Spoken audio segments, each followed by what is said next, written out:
સુરતના અંબિકા તાલુકાના વેલણપુર ગામના 68 વર્ષીય નિવૃત્ત ખેતી અધિકારી વનમાળીભાઈ પટેલે પ્રાકૃતિક ખેતી દ્વારા ઉત્કૃષ્ટ આર્થિક સફળતા અને આત્મનિર્ભરતા હાંસલ કરી છે।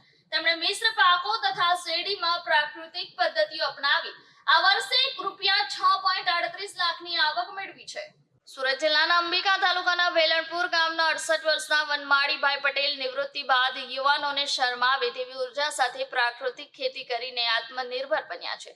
1 એકરથી શરૂઆત કરીને આજે તેઓ 10 વીઘામાં મિશ્ર શાકભાજી અને શેરડીનું પ્રાકૃતિક ઉત્પાદન કરી રહ્યા છે। વનમાળીભાઈ કહે છે કે રાસાયણિક ખાતર વિના પાક નહીં આવે એ માન્યતા ખોટી છે। વર્ષ 2018માં થોડા ગુઠામાં ઘર જરૂરિયાતની શાકભાજીથી શરૂઆત કરી હતી। પરિવારનો વિરોધ છતાં તેમણે હિંમત ન હારી 2020માં મિત્રની સલાહથી 1 એકરમાં શેરડી વાવી અને 78 ટનનું ઉત્કૃષ્ટ ઉત્પાદન મળતા પરિવારનો વિશ્વાસ પણ વધ્યો।